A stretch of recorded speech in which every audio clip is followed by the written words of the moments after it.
नमस्कार दोस्तों, एक बार फिर मैं आशीष त्रिपाठी आपके सामने अपने चैनल पर लेकर आया हूं एक नया टॉपिक, प्रीपोजिशन। बहुत सारे लोगों ने कमेंट बॉक्स में डिमांड की थी कि सर प्रीपोजिशन पे एक वीडियो बनाइए जिससे कि हम प्रीपोजिशन को आसानी से समझ सकें। प्रीपोजिशन है तो बहुत छोटी सी चीज़, लेकिन इस छोटी चीज़ से बहुत बड़े बड़े सेंटेंसेस में मिस्टेक हो जाती हैं, बहुत बड़ी बड़ी। As you know that a lot of small things make perfection, but perfection is not a small thing.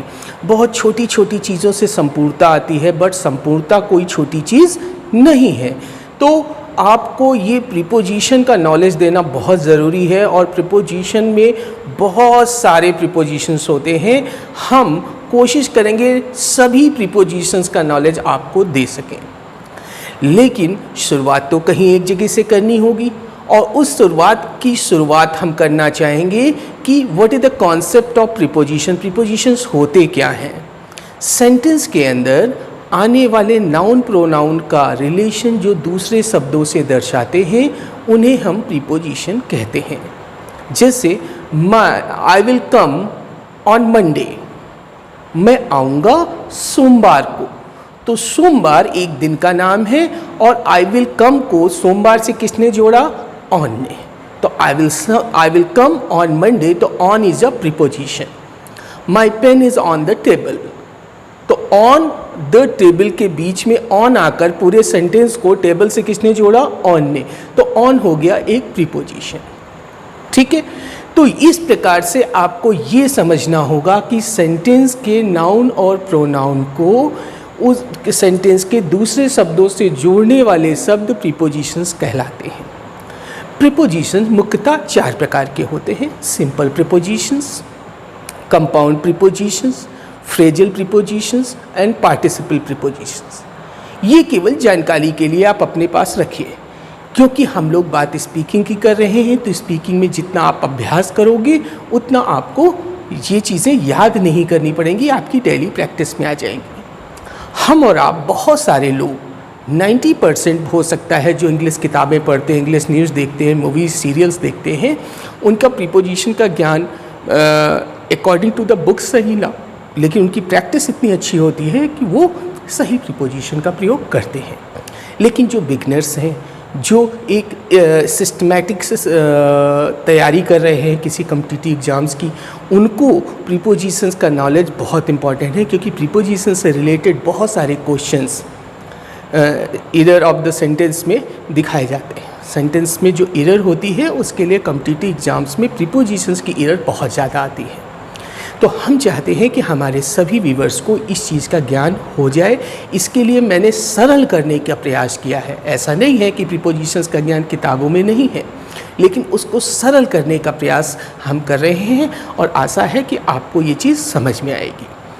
तो यहाँ पर अभी तक हम लोगों ने दो चीज़ें समझी कि प्रीपोजिशंस क्या होते हैं। सेंटेंस के बीच में आने वाले वो शब्द जो सेंटेंस में नाउन और प्रोनाउन को सेंटेंस के दूसरे वर्ड से जोड़ते हैं, उन्हें प्रीपोजिशंस कहते हैं। ये चार प्रकार के होते हैं: simple prepositions, compound prepositions, phrasal prepositions and participle preposition. Simple preposition की सीरीज़ में आते हैं इन, ऑन, एट, टू, ऑफ, बहुत सारे। कंपाउंड प्रीपोजिशन में होते हैं बिसाइड, अलोंग, अबाइड, ऐसे। Phrasal preposition in front of you, along with you, ये फ्रेजल प्रीपोजिशन। पार्टिसिपल प्रीपोजिशन में कंसीडरिंग, पेंडिंग, लाइक दिस। इनके बारे में डिटेल डिस्कशन हम आने वाले वीडियोस में करेंगे एक एक प्रकार से। आज हम लोग शुरुआत कर रहे हैं सिंपल प्रीपोजिशन से। सिंपल प्रीपोजिशंस में भी हमने आज 3 प्रीपोजिशंस लिए हैं: इन, ऑन और एट। इसकी भी हमें सीरीज़ बनानी पड़ेगी, इन, ऑन और एट। प्रीपोजिशंस का काम होता है कि सेंटेंस की जो वर्ब है, उस वर्ब का जस्ट क्या इफ़ेक्ट है सेंटेंस में दूसरी चीज़ के ऊपर, उसको शो करना। इफ़ेक्ट किस प्रकार से हो सकते हैं? इफ़ेक्ट टाइम का हो सकता है, प्लेस का हो सकता है, डायरेक्शन का हो सकता है। ठीक है, I am going to school. ठीक है, I will come in evening time, I am going to school. Place, I am going on right direction. ठीक है, तो ये आपको समझ में आया कि किसी भी सेंटेंस में प्रीपोजिशन का महत्वपूर्ण यूज़, वैसे तो बहुत सारे यूज़ होते हैं लेकिन ये 3 महत्वपूर्ण हैं कि सेंटेंस में टाइम को सेंटेंस के बाकी शब्दों के साथ जोड़ा जा सके, सेंटेंस में दिखाए गए प्लेस को सेंटेंस के अदर वर्ड्स के साथ अटैच किया जा सके, सेंटेंस में दिखाए गए डायरेक्शन को सेंटेंस के अदर वर्ड्स के साथ रिलेट किया जा सके। ठीक है, आज हमने एक चार्ट बनाया है। इस चार्ट में लिखा हुआ है टाइम, प्रीपोजिशन, प्लेस। ये जो 3 प्रीपोजिशन है एट, ऑन और इन, ये तीनों प्रीपोजिशन का प्रयोग टाइम के लिए भी होता है और प्लेस के लिए भी होता है। शुरुआत करते हैं टाइम से। जैसे जैसे हम लोग एट, ऑन और इन के लिए आएंगे तो आपको ये ध्यान रखना है कि जैसे जैसे इन तीनों में अंतर हम आपको बताएंगे उनको बारीकी से समझना है। इसीलिए मैंने लिख दिया है टाइम में एट प्रीपोजिशन का प्रयोग होता है जब स्पेसिफिक टाइम या पॉइंट ऑफ टाइम का जिक्र हो सेंटेंस में। स्पेसिफिक टाइम या पॉइंट ऑफ टाइम जैसे आवर्स, एट 9 o'clock। अगर आपको अपने दोस्त से कहना है कि आई कम एट 9 o'clock, तो 9 बजे एक स्पेसिफिक पॉइंट ऑफ टाइम है। ये क्या लिखा हुआ है? Point of time. अगर आपके सेंटेंस में स्पेसिफिक पॉइंट ऑफ टाइम का जिक्र है तो वहाँ पर आप कौन सा प्रीपोजिशन यूज़ करेंगे? एट। ठीक है, I will come eight 12 o'clock। 12 भी क्या है? स्पेसिफिक पॉइंट ऑफ टाइम, तो उसके लिए क्या यूज़ होगा? At. Next is holidays without day. Holidays यानी छुट्टियों के दिन के लिए हम लोग एट प्रीपोजिशन का प्रयोग करते हैं, but there is a condition. अगर हम उस छुट्टी को, मान लीजिए किसी फेस्टिवल की छुट्टी है कि मैं होली पर घर आऊँगा तो कार खरीदूँगा, तो होली पर घर आने का मतलब है होली के दिन ही घर आने की बात नहीं है। होली के 1-2 दिन पहले आना, 1-2 दिन बाद आपका कार खरीदना, तो ये कहलाता है कि I will come at Holi. ठीक है, I will come at the holidays of Holi. At the holidays of Holi मतलब होली की छुट्टियों में। अब होली की छुट्टी एक पर्टिकुलर डे की होती है, लेकिन यहाँ एट लगाने का मतलब है उसके आगे या पीछे।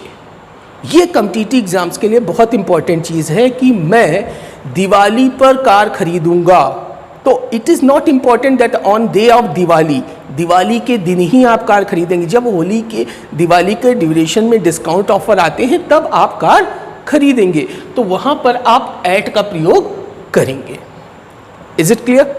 Next point, part of the day. इंसान जब भी बातचीत करता है किसी भी भाषा में तो उसमें दिन के समयों को अलग अलग तरीके से वो पुकारता है। तो आप अगर घड़ी के अंदर देखें तो घड़ी के अंदर आप समय को देखें तो 9 o'clock, 10 o'clock, 11 o'clock, सबके पहले क्या लगाएंगे? एट। कभी कभी टाइम फ्रैक्शन में भी होता है, तो अगर 12:15 बजे है तो एट 12:15, 12:30 बजे है एट 12:30 या एट 12:30। ठीक। ही केम, वह आया, एट 10:12, वो 12:10 पर आया। जब टाइम फ्रैक्शन में होता है तो o'clock नहीं लगाते, जब टाइम राउंड फिगर में होता है तो o'clock लगाते हैं। ठीक है। Next is part of time, at noon, at lunch, at dinner. हमने घड़ी के सारे समयों के बारे में समझ लिया। 12 बजे के लिए क्या कहेंगे, 1 बजे के लिए क्या कहेंगे, 12:10 के लिए क्या कहेंगे, 1:15 के लिए क्या कहेंगे, सबका कॉन्सेप्ट क्लियर। लेकिन इस घड़ी में दिए गए समय के साथ साथ हमारी मानवीय सभ्यताओं ने दिन के कुछ समयों के नाम रखे हुए हैं। सुबह, दोपहर, शाम, रात, सूर्योदय, सूर्यास्त। ठीक है, अपराह्न का समय, भोजन का समय, रात के भोजन का समय। ठीक है, तो उन समयों को अगर सेंटेंस में मेंशन किया गया है तो वहाँ पर कौन सा प्रीपोजिशन लगेगा, ये समझना भी महत्वपूर्ण है। तो सबसे पहले शुरुआत करते हैं सूर्योदय से। सूर्योदय यानी sunrise. Sunrise, I get up at sunrise. जब सूर्योदय उठता है तो मैं उठता हूँ। तो उसके लिए क्या लगेगा? At. I get up at sunrise, he will get up at sunrise, he got up at sunrise, you should get up at sunrise. ठीक, ऊपर चलते हैं। दोपहर, एट नून, दोपहर का समय भी रखा हुआ है एट नून। ठीक, इसी तरह से दोपहर के खाने का समय अगर किसी से पूछा जाए तो क्या होता है? सामान्यतः सभी लोग कहेंगे दोपहर में 2 बजे लंच किया जाता है, दोपहर का खाना खाया जाता है। तो लंच के टाइम के लिए भी क्या होगा? At lunch. ठीक, फिर उसके बाद रात के खाने का क्या समय होता है? At dinner. डिनर के लिए भी क्या लगेगा? एट, वो फिक्स टाइम है। ठीक, सनसेट के लिए क्या लगेगा? ही कम्स एट सनसेट, जब सूरज डूबता है वह आता है, सूर्यास्त के वक्त वह आता है। He comes at sunset, he came at sunset, he can come at sunset, you should have come at sunset. तुम्हें सूर्यास्त पे आ जाना चाहिए था। Is it clear? तो दिन के वे टाइम जिनका नामकरण हो रखा है उसके लिए हम एट प्रीपोजिशन का प्रयोग करते हैं। यहाँ पे एक एक्सेप्शन है, जैसे सुबह की बात की जाए तो सुबह के लिए तो इन लगता है, शाम के लिए इन लगता है, तो रात के लिए एट क्यों लगता है? क्योंकि पुराने ज़माने में रात को एक पर्टिकुलर पॉइंट माना जाता था, तब बिजली का आविष्कार नहीं हुआ था, इलेक्ट्रिसिटी का इन्वेंशन नहीं हुआ था, तो रात में इंसान सोता था और सुबह उठता था तो उजाला हो जाता था। शाम को 7-8 बजे लोग खाना खा के सोते थे, तैसे ही अंधेरा होता था और जैसे ही उजाला होता था तब उनकी आँख खुलती थी, तो वो रात को एक मूवमेंट मानते थे। इसीलिए रात के लिए भी एट नाइट लगता है और रात में 12 बजे के लिए at midnight. Is it clear? Next is at present, at that time. किसी पर्टिकुलर मोमेंट के लिए क्या लगेगा? At that time you did not reply, उस वक्त तुमने जवाब नहीं दिया। At this time I don't have a single penny in my pocket, इस वक्त मेरी जेब में एक भी पैसा नहीं है। At this time मतलब इस पर्टिकुलर पल में, इस पर्टिकुलर मोमेंट में मेरी जेब में एक भी पैसा नहीं है। तो पर्टिकुलर मोमेंट के लिए, पल के लिए, सेकंड के लिए हम क्या करेंगे? पॉइंट, और पॉइंट के लिए एट प्रीपोजिशन लगाएंगे। आशा है कि एक सेकंड से लेकर हर टेन्योर तक के लिए हमने आपको एट का कॉन्फ़िगरेशन बता दिया कि समय के लिए एट प्रीपोजिशन का प्रयोग कब कब, कहाँ कहाँ, कैसे कैसे होगा। ठीक है, यहाँ पर एक इम्पोर्टेंट चीज़ है कि वीकेंड, हफ्ते का अंत,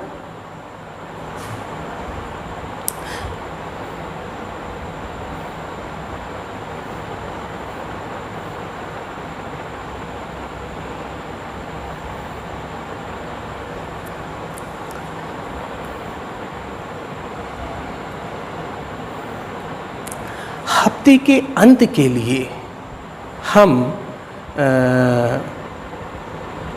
ब्रिटिश इंग्लिश में एट का प्रयोग करते हैं, जबकि अमेरिकन इंग्लिश में ऑन का प्रयोग करते हैं।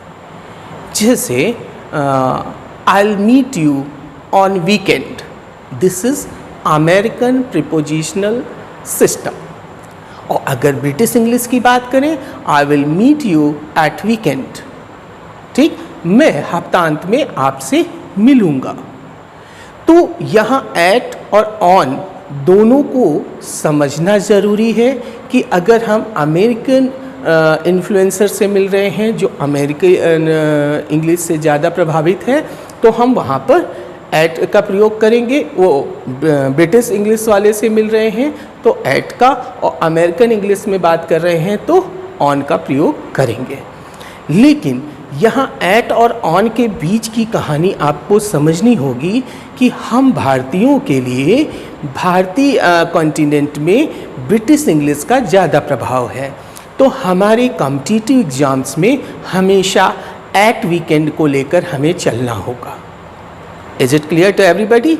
और दूसरी इम्पॉर्टेंट चीज़ जो फेस्टिवल ड्यूरेशन वाली मैंने बात बताई थी कि जब एक किसी त्यौहार के दौरान कोई एक्टिविटी होने की बात हो, सेंटेंस में ये भाव हो, तो हम at holidays of Holi, at holidays of Diwali ऐसा बात करेंगे।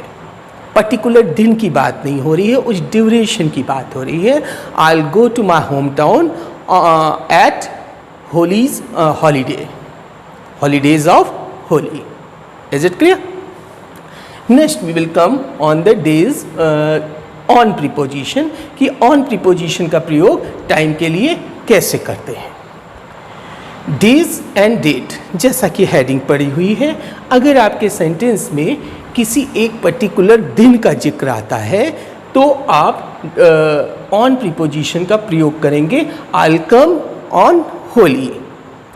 I will celebrate my birthday on 20th of Feb.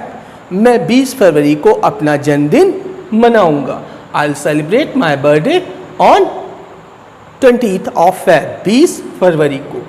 Day plus part of the day, अगर किसी ऐसे सेंटेंस में दिन का नाम भी आए और दिन के किसी घटक यानी दिन के किसी टुकड़े का नाम भी आए तो वहाँ पर हम ऑन प्रीपोजिशन का प्रयोग करेंगे। ही will come on Tuesday morning, वो मंगलवार की सुबह आएगा। तो मंगलवार का जिक्र पहले आया है, सुबह का जिक्र बाद में आया है। तो जब ये सेंटेंस हम सुनते हैं तो हमारे दिमाग में सबसे पहले क्या चीज़ इफेक्ट करती है? ट्यूसडे। और ट्यूसडे एक दिन है और दिन के लिए कौन सा प्रीपोजिशन लगेगा? On. He will come on Tuesday morning, he will come on Friday evening. अगर दिन और दिन के साथ समय के किसी टुकड़े का जिक्र आ जाए, समय के किसी घटक का जिक्र आ जाए तो हम ऑन प्रीपोजिशन का प्रयोग करेंगे। Next is specific day, as I told you about my birthday. He will come on Diwali, he will come on Republic Day, he will come on Independence Day, like this. Next is period of time, that is in. अगर किसी sentence में किसी दो पॉइंटों के बीच का समय का जिक्र आ रहा है जो कि पीरियड ऑफ टाइम के रूप में जाना जाता है तो उसके लिए हम कौन सा प्रीपोजिशन यूज़ करते हैं? इन। ठीक है, तो देखिए उसमें क्या क्या हो सकता है। Part of the day, I will play in the morning. अब मॉर्निंग किसी एक पर्टिकुलर पॉइंट को नहीं कहते, सूर्योदय से लेकर दोपहर जब तक नहीं हो जाती, मिड डे जब तक नहीं आ जाता, दोपहर के 12 नहीं बज जाते, वो सुबह ही चलती रहती है। तो this will be called as a period of time and this will use in preposition. He will come in the evening, he will play in the morning, he will go to school in the morning. तो इन सभी sentences में हम क्या use करेंगे? Part of day के लिए in morning, in evening, in noon, like this. ठीक। Months, season, he will come in March, I will go in March, I will go Delhi in April, I will go Canada इन जून। तो अगर sentence में किसी महीने का जिक्र आ रहा है, किसी मौसम का जिक्र आ रहा है तो वहाँ पर प्रीपोजिशन कौन सा यूज होगा? In. The next is I will go Jammu in winter, I will go Jammu in winter, I will go Himachal in winter, he will come Lucknow in summer. तो अगर किसी अच्छा समर है, विंटर है, रेन है, ये तो 3 सीज़न होते ही हैं। इसके अलावा स्प्रिंग यानी बसंत का सीज़न, ऑटम यानी पतझड़ का सीज़न, ये सीज़न भी होते हैं। इनके साथ कौन सा प्रीपोजिशन लगेगा? In. Next is year, decade और century. India got freedom in 1947। अब 1947 एक ईयर है, इसके लिए हम कौन सा प्रीपोजिशन यूज करेंगे? In. India got its constitution in 1950। 1950 is a year, we will use that in preposition. अगर डिकेड्स की बात है, डिकेड्स क्या होते हैं? दशाब्दी, 10 सालों के ड्यूरेशन को डिकेड कहते हैं. I got job in 1990. 90 के दशक में मुझे नौकरी मिली. ठीक है. We got freedom in 1950s. 50 के दशक में हमें आज़ादी मिली. Next is century. Sikandar came in India in 15th century. अगर किसी सेंचुरी की बात करनी है, शताब्दी, शताब्दी यानी 100 साल, उसके लिए भी हम इन प्रीपोजिशन का प्रयोग करेंगे. We got fossils of ice age. हमें बर्फ युग का, हिम युग का जीवाश्म मिला. कभी कभी साइंटिस्ट पहाड़ों की खोज, पहाड़ों में खुदाई करते करते उनको फॉसिल्स मिलते हैं. फॉसिल्स यानी जीवाश्म, तो वो आइस एज का जिक्र करते हैं. Like that. In the past, in the middle ages. अगर हम कभी पास्ट की बात कर रहे हैं या हम कभी फ्यूचर की बात कर रहे हैं तो वहाँ पर भी इन प्रीपोजिशन का प्रयोग करते हैं. I will achieve it in future. I met him in the past. मैं उससे मिला था बीते वक्त में, मैं ये चीज़ हासिल करूँगा. आई विल अचीव इन फ्यूचर. मैं इसे भविष्य में प्राप्त करूँगा. ऐसा है कि एट, ऑन और इन प्रीपोजिशंस का कॉन्सेप्ट आपको समझ में आया होगा. एट का प्रयोग करते हैं पॉइंट ऑफ टाइम. बहुत ही स्पेसिफिक पॉइंट ऑफ टाइम का जिक्र सेंटेंस में हो तो हम एट प्रीपोजिशन लगाते हैं. मिडिल ऑर्डर में डे, डेट्स का जिक्र हो तो हम ऑन प्रीपोजिशन लगाते हैं. और अगर किसी पीरियड ऑफ टाइम का जिक्र हो तो हम इन प्रीपोजिशन लगाते हैं. ठीक है. चलिए आज के सेकंड स्लॉट में चलते हैं. ये वीडियो हो सकता है थोड़ा सा लंबा हो जाए, लेकिन मैं इस वीडियो को चाहता हूँ कि ये पर्टिकुलर स्लॉट कंप्लीट हो जाए, क्योंकि ये चीज़ें अगर बहुत ज़्यादा टुकड़ों में कर दी जाएंगी तो आपको याद करना पड़ेगा और ऐसे ये चीज़ें आपको समझ में आ जाएंगी. प्लेस के लिए एट, ऑन और इन का प्रयोग कैसे करते हैं? ये ऊपर से नीचे की ओर प्लेस बढ़ता जाता है.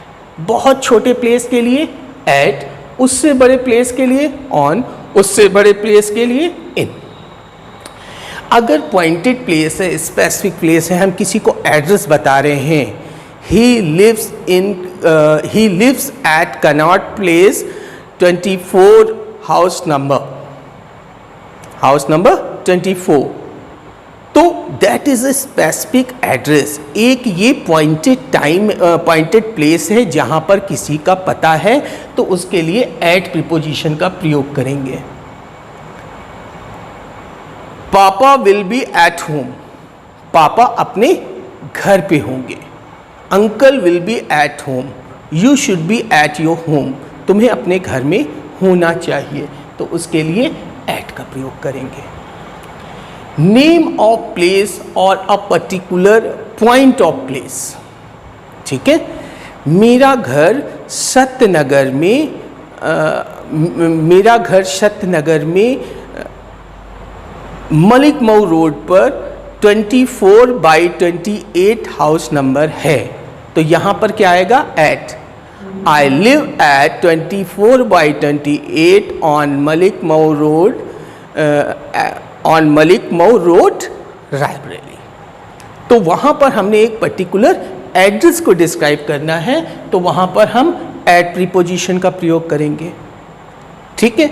और अगर इससे बड़े डिस्क्रिप्शन का जिक्र हो सेंटेंस में, यानी प्लेस के रिगार्डिंग, अगर प्लेस एक सरफेस के रूप में दिखाया जा रहा हो और उस सरफेस के रूप में दिखाए जाने पर हम वहाँ पर ऑन प्रीपोजिशन का प्रयोग करते हैं.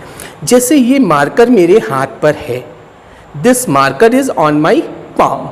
अगर हम सरफेस को टच करने की बात करते हैं, एक चीज़ दूसरे सरफेस को टच कर रही है, उस पर मूवमेंट कर रही है या उस पर टच में है, तो हम ऑन प्रीपोजिशन का प्रयोग करते हैं. यानी ऑन प्रीपोजिशन का प्रयोग तभी होता है जब ओपन एरिया पे सरफेस में एक चीज़ दूसरी चीज़ को टच कर रही हो। For example main road, highway. आप किसी हाईवे पे जा रहे हैं और आपके दोस्त का फ़ोन आता है, पूछता है वेयर आर यू, आप कहाँ हैं? तो आपका जवाब होगा I am on highway, I am on NH24। NH24 it is a name of highway. ठीक है। Next is on 9th floor, 9वीं मंजिल। अगर किसी सेंटेंस में किसी व्यक्ति को आपको बताना है कि मेरा ऑफिस इस बिल्डिंग की 9वीं मंजिल पे है, ठीक है, तो my office is on the 9th floor of my office is on 9th floor in this building. इस बिल्डिंग के अंदर 9वीं मंजिल पे मेरा ऑफिस है। तो उसके लिए ऑन क्यों यूज किया? क्योंकि ऑफिस पे आप चल सकते हैं, आप 9वीं मंजिल के सरफेस पर काम करते हैं। Due to this you have used on 9th floor. Next is on roof, on wall, on table. अगर आप किसी कमरे की सीलिंग की बात करें, किसी दीवार की बात करें, किसी फर्श की बात करें, तो वहाँ पर आप क्या यूज़ करेंगे? On. He spilled T on the floor. उसने फर्श पे चाय गिरा दी। ठीक है। I have hanged a photo on wall. मैंने दीवार पर एक तस्वीर लगा दी। ठीक है। I have got ceiling painted. मैंने छत पुतवा दी। ठीक है। तो इन सेंटेंसेस में फ्लोर की सरफेस पे काम हुआ, फर्श की सरफेस पे काम हुआ, वॉल की सरफेस पे काम हुआ। लेकिन अगर हमें दीवार में कीला गाड़ना है तो I will insert a nail in the wall. जब दीवार के अंदर इंटर करने की बात आएगी तब हम इन का प्रयोग करेंगे। ठीक है। लेकिन दीवार की सरफेस के ऊपर काम करने की बात आएगी तो ऑन प्रीपोजिशन का प्रयोग होगा। Next is on media. जितने भी इलेक्ट्रॉनिक इंस्ट्रूमेंट्स होते हैं, जैसे he will watch you on TV, he will he is talking on phone, he is talking on mobile, he is working on internet।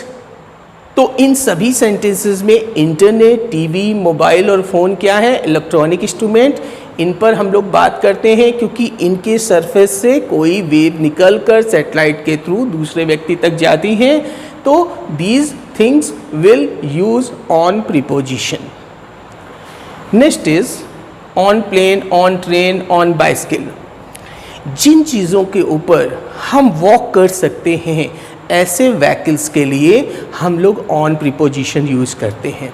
Plane के अंदर हम लोग चल सकते हैं, ट्रेन के अंदर हम लोग चल सकते हैं, बस के अंदर हम लोग चल सकते हैं। हालांकि हम लोग बैठते हैं लेकिन चल भी सकते हैं ना। तो जिन व्हीकल्स के अंदर एक इंडिविजुअल चल सकता है उन व्हीकल्स के लिए हम प्रीपोजिशन यूज़ करते हैं ऑन। हालांकि ये कवर्ड होते हैं लेकिन इनके लिए हम ऑन प्रीपोजिशन यूज़ करते हैं क्योंकि ये चल रहे हैं और हम इनके अंदर हैं और इनके अंदर हम वॉक कर सकते हैं। लेकिन कार, टैक्सी, कैब, इनके अंदर हम चल नहीं सकते, हम जाकर सीधे बैठ जाते हैं। तो ऐसे व्हीकल्स के लिए हम लोग क्या यूज़ करेंगे? In. I came in car, he will go in car, he is in car, he is in taxi, he is in cab, you should be in cab। आपको कार में होना चाहिए, आपको टैक्सी में होना चाहिए। इसके लिए क्या बोलेंगे? you should be in taxi, you should be in car, he came in car, वो कार में आया like this। Now come over the last but not least in preposition। Place के लिए इन प्रीपोजिशन का प्रयोग कब करते हैं? जब हम किसी इनक्लोज्ड प्लेस की बात करें जो चारों तरफ से बाउंड्री से कवर्ड हो। ठीक है, हमारा जो ऑब्जेक्ट है सेंटेंस का वो चारों तरफ से कवर्ड हो, या जो हमारे सेंटेंस का मेन थिंग है जिससे हम प्रीपोजिशन को अटैच करेंगे, उसके लिए वो अगर इनक्लोज्ड एक कवर्ड एरिया हो तो हम इन प्रीपोजिशन का प्रयोग करते हैं, जैसे कि गार्डन या ऑफिस। मम्मी बाग में है, बगीचे में है, मम्मी इज इन गार्डन। पापा गार्डन में है, पापा इज इन गार्डन। आप गार्डन में हो सकते हैं, you can be in garden. पापा इज इन ऑफिस, ऑफिस चारों तरफ से बंद होता है, उसके अंदर कोई व्यक्ति है तो वहाँ पर हम इनका प्रयोग करते हैं। Next, city, state, country, continent. ये पूरी दुनिया गोल है, इस दुनिया के चारों ओर एक सरफेस है, उस सरफेस पे जो जो चीज़ें नेचुरली मेंशन्ड हैं उन सभी चीज़ों के लिए ऑन प्रीपोजिशन आता है। जैसे we live on earth, we live on Asia continent, नहीं, we live on earth. Mumbai is situated on sea shore, sea शोर क्या है? समुंदर का किनारा, उस पर मुंबई स्थित है, और सी शोर इज अ नेचुरल फिनोमिना। ठीक है, तो जो नेचुरल फिनोमिनास होते हैं उनके लिए हम ऑन प्रीपोजिशन यूज करते हैं। अब इस गोल पृथ्वी पर आइलैंड है, पेनिसुला है, पेनिसुला यानी प्रायद्वीप है, कॉन्टिनेंट यानी महाद्वीप है, तो इन सब के लिए हम क्या यूज करेंगे? ऑन। लेकिन इन सभी नेचुरल थिंग्स के बाद एक दुनिया बसी है। दुनिया सभ्यताओं और संस्कृतियों से बनी हुई लोगों के द्वारा बनाई गई दुनिया। इस दुनिया में लोग रहते हैं, लोगों ने आर्टिफिशियल बाउंड्रीज बना रखी हैं, उन बाउंड्रीज का नॉमनक्लेचर कर रखा है। उन नॉमनक्लेचर का जिक्र अगर सेंटेंस में आता है तो उनसे पहले प्रीपोजिशन क्या लगेगा? In. For example, I live in Lucknow, I live in Delhi, he lives in Mumbai, they live in Calcutta, I live in UP, you live in UP, he lives in Maharashtra, he lives in India, they live in Canada, we live in Canada, he lives in South America, we live in North America, you live in Asia, Ram lives in Europe, this is a continent. ठीक? Now, in book, building और in newspaper, newspaper के जो कुछ mention होता है उसके लिए इन लिखा होता है। I saw your name in newspaper, मैंने आपका नाम न्यूज़पेपर में देखा। I read your I read information in newspaper, I read in book, there are 100 pages in this book, किताब के अंदर पन्ने हैं, तो उसके लिए इन प्रीपोजिशन का प्रयोग होगा। आशा है आपको ये समझ में आया होगा, और अगर नहीं आता है, कोई कन्फ्यूज़न है, तो आप हमें अपने मोबाइल से कमेंट बॉक्स में मेंशन करिए। I will try to explain again and again this particular topic. और अगर पसंद आया, समझ आया, तो आप हमारे चैनल आशीष त्रिपाठी टीचर को सब्सक्राइब कर सकते हैं, बेल बटन दबा सकते हैं या बेल आइकॉन प्रेस कर सकते हैं, जिससे कि आपको नेक्स्ट वीडियो के नोटिफिकेशंस मिलते रहें। लास्ट में जाते हुए कुछ एग्जाम्पल्स मैंने लिखे हैं, वो भी दोहरा लेते हैं। जैसे I will come eight 9 o'clock, मैं 9 बजे आऊँगा। आई एम एट होम, मैं घर पर हूँ। आई एम एट डोर, मैं दरवाजे पर हूँ। I am going to Delhi in May, मैं मई में दिल्ली जा रहा हूँ। He is on the 9th floor, वो 9वीं मंजिल पर है। I will not come office on Monday, मैं सोमवार को ऑफिस नहीं आऊँगा। I was on Lucknow highway, I went to my home town on और एट दोनों लग सकता है। मैंने आपको बताया था कि अगर ड्यूरेशन की बात होगी तो एट लगेगा और अगर पर्टिकुलर डे की बात होगी तो ऑन लगेगा, on Holi. I went to my home town on Holi, मैं होली पर अपने घर गया था। तो अगर होली के पर्टिकुलर डे गया था तो ऑन लगाएंगे और अगर उस ड्यूरेशन में गया था जब होली पड़ती है तो at. Mummy is in garden, mummy बाग में है। Ram is reading at a moment, इस वक्त राम पढ़ रहा है। He will stay at Taj on Juhu beach in Mumbai, वह रुकेगा ताज होटल में जो कि जुहू बीच पर है मुंबई में।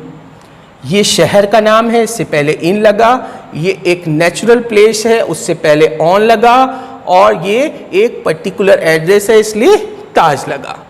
We should visit Kashmir in summer, हमें गर्मियों में कश्मीर जाना चाहिए। I read this in the book, मैंने ये किताब में पढ़ा, किताब के अंदर था इसलिए in preposition. I was born on 20 Feb 1980, मैं 20 फरवरी 1980 में पैदा हुआ। That is a particular date, day, year, day, month, year, so we will apply on this. आशा है आपको वीडियो पसंद आया होगा। अगर आपको वीडियो पसंद आया है तो हमारे चैनल को सब्सक्राइब करें, बेल बटन दबाएं, जिससे कि आपको हमारे अगले वीडियोस के नोटिफिकेशंस मिलते रहें। अभी तक आपने हमारे चैनल को बहुत प्यार दिया है, उसके लिए धन्यवाद। आपके कमेंट देखकर हमारा उत्साहवर्धन होता है, जिससे हम नए वीडियोस बनाने के लिए प्रेरित होते हैं। अगर आपको इस वीडियो चैनल से रिलेटेड कोई सजेशन है या कोई शिकायत है तो प्लीज़ कमेंट बॉक्स में मेंशन करिए। आपकी शिकायतों को भी हम सर माथे पे लेते हैं और उससे हम और बेहतर करने की कोशिश करते हैं। आज के लिए इतना ही, फिर मिलेंगे नए वीडियो में। तब तक के लिए गुड नाइट, शुभ रात्रि, शब खैर, जय हिंद, जय भारत।